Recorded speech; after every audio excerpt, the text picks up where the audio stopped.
Tes habits ressemblent à ceux d'un homme qui écrase le raisin dans la cuve. Pourquoi donc? Oui, j'ai écrasé le raisin tout seul dans la cuve. Parmi les peuples, personne n'était avec moi. Alors dans ma grande colère, je les ai écrasés. Dans ma fureur, j'ai marché sur eux. Leur sang a jailli sur mes habits et j'ai taché tous mes vêtements. Dans mon cœur, je voulais me venger. Le moment était venu de libérer mon peuple. J'ai regardé, personne pour m'aider. J'étais très étonné. Personne pour me soutenir. Alors j'ai décidé d'agir moi-même, et c'est ma colère qui m'en a donné la force. Dans ma grande colère, j'ai écrasé des peuples, je les ai rendus ivres de ma colère et j'ai répandu leur sang par terre. Rappel des bienfaits du Seigneur pour son peuple. Je veux rappeler les bienfaits du Seigneur, les raisons de chanter sa louange. Tout ce que le Seigneur a fait pour nous, sa grande bonté pour le peuple d'Israël, tout ce qu'il a fait par amour et ses nombreux bienfaits. Il a dit des gens d'Israël, « Ils sont mon peuple, ce sont mes enfants, ils ne vont pas me tromper. » Et il a été leur sauveur.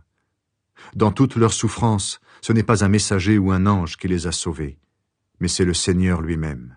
Dans son amour et sa pitié, il les a libérés. Il les a portés et soutenus tout au long de leur histoire. Mais eux, ils se sont révoltés, ils ont blessé son Esprit Saint. Le Seigneur est donc devenu un ennemi pour eux, et il s'est mis à les combattre. Alors son peuple s'est souvenu du passé, du temps où Moïse était avec lui. Où est-il, celui qui a fait remonter son peuple de la mer, son troupeau avec ses bergers? Où est-il, celui qui a mis son Esprit Saint au milieu d'eux? Pendant la marche, c'est lui qui a soutenu Moïse de son bras puissant. Il a fendu les eaux devant eux, afin de se couvrir de gloire pour toujours. C'est lui qui leur a fait traverser la mer profonde comme un cheval traverse le désert. Et ils ne sont pas tombés. Ils ressemblaient à un troupeau qui descend dans une vallée. L'Esprit du Seigneur les conduisait vers un lieu de repos. Oui, Seigneur, tu as conduit ton peuple de cette manière pour te couvrir de gloire. Le peuple prie le Seigneur son Dieu. Seigneur, regarde du haut du ciel, le lieu saint et magnifique où tu habites. Vois ce qui nous arrive.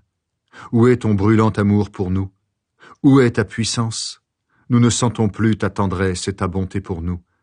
Pourtant tu es notre Père. Abraham, notre ancêtre, ne sait rien de nous. Jacob ne nous connaît pas. Mais toi, Seigneur, tu es notre Père, notre Libérateur, voilà ton nom depuis toujours. Seigneur, tu nous as laissé nous perdre loin de ton chemin. Tu as laissé nos cœurs se fermer et refuser de te respecter. Pourquoi donc? Reviens par amour pour nous qui sommes tes serviteurs, le peuple qui t'appartient. Nous, ton peuple saint, nous avons possédé le pays pendant très peu de temps. Nos ennemis ont écrasé ton lieu saint. Depuis longtemps, c'est comme si tu n'étais plus notre roi, comme si nous ne portions plus ton nom. Ah, si tu déchirais le ciel et si tu descendais, les montagnes trembleraient devant toi. Tu serais comme le feu qui brûle les buissons ou qui fait bouillir l'eau. Ainsi tu ferais savoir à tes ennemis qui tu es. Devant toi, les peuples trembleraient quand tu ferais des choses terribles qu'on n'attend pas. Oui, tu descendrais et les montagnes trembleraient devant toi. Aucun autre Dieu que toi n'agit de cette façon pour ceux qui ont confiance en lui. Non, personne n'en a jamais entendu parler, personne ne l'a jamais appris, aucun œil ne l'a jamais vu. Tu viens à la rencontre de ceux qui pratiquent la justice avec joie, qui se souviennent de toi pour suivre ton chemin. Tu t'es mis en colère à cause de nos fautes, mais nous serons sauvés en suivant les chemins d'autrefois.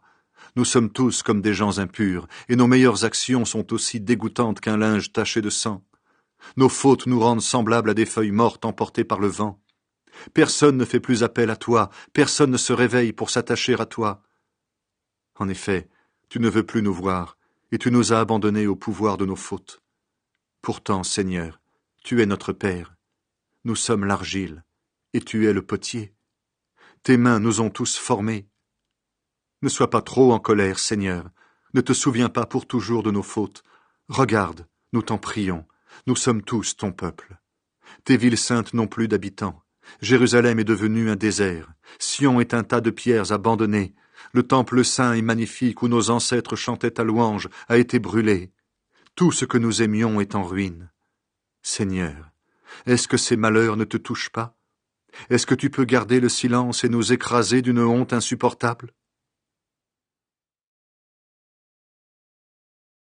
Le Seigneur jugera tous les membres de son peuple.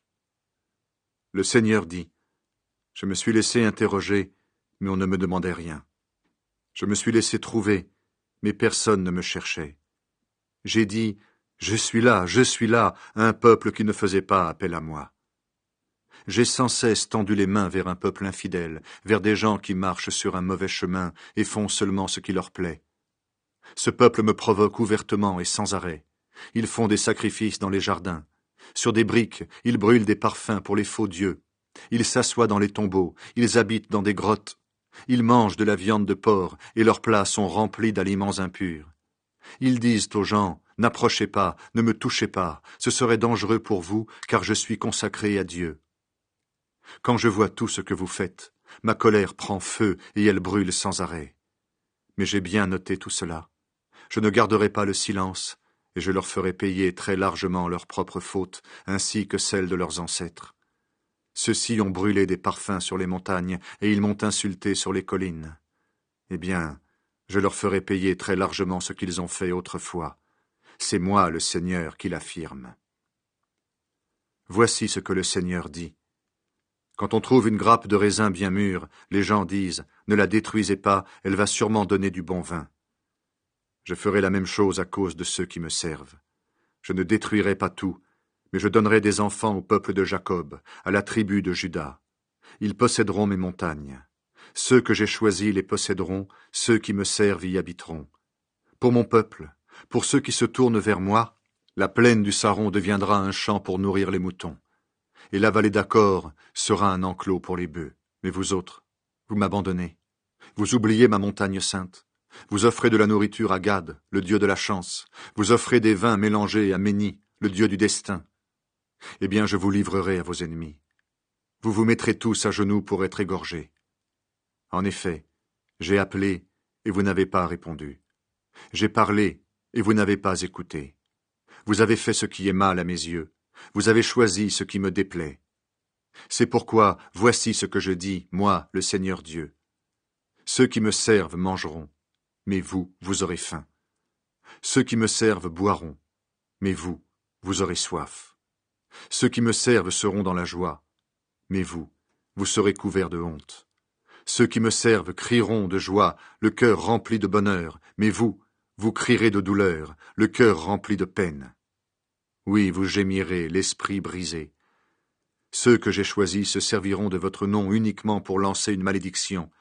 Que le Seigneur Dieu te fasse mourir comme cette personne ou cette autre personne. Mais pour ceux qui me servent, on utilisera un autre nom. Dans le pays, celui qui voudra souhaiter le bonheur à quelqu'un bénira au nom du Dieu fidèle. Celui qui fera un serment jurera au nom du Dieu fidèle. Dieu créera un nouveau ciel et une nouvelle terre. Le Seigneur dit, on oubliera les malheurs du passé, ils disparaîtront loin de mes yeux. En effet, je vais créer un ciel nouveau et une terre nouvelle. Personne ne se souviendra plus du passé, on n'y pensera plus du tout. Débordez de joie, réjouissez-vous sans cesse à cause de ce que je vais créer. De Jérusalem, je vais faire une ville remplie de joie, et de ses habitants, un peuple débordant de joie. Je me réjouirai à cause de Jérusalem, je déborderai de joie à cause de mon peuple. On n'entendra plus de pleurs, ni d'appel au secours. Il n'y aura plus de bébé qui ne vit que quelques jours. Les adultes ne mourront pas avant d'être vieux. Le plus jeune mourra à 100 ans, et mourir avant 100 ans sera considéré comme une malédiction. Ils bâtiront des maisons et les habiteront. Ils planteront des vignes et mangeront le raisin. Ils ne bâtiront plus de maisons pour que d'autres y habitent à leur place. Ils ne planteront plus de vignes pour que d'autres en mangent le raisin. En effet, les gens de mon peuple vivront aussi vieux que les arbres. Ceux que j'ai choisis pourront profiter du travail qu'ils ont fait. Ils ne se fatigueront plus pour rien, ils ne mettront plus des enfants au monde pour les voir mourir. Car ils forment la famille de ceux que je bénis, eux et leurs enfants. Avant qu'ils m'appellent, moi, je leur répondrai. Ils n'auront pas fini de parler, je les aurai déjà entendus. Le loup et l'agneau mangeront ensemble, le lion mangera de l'herbe sèche comme le bœuf. Le serpent se nourrira de poussière, il n'y aura plus ni mal ni violence sur toute ma montagne sainte. C'est moi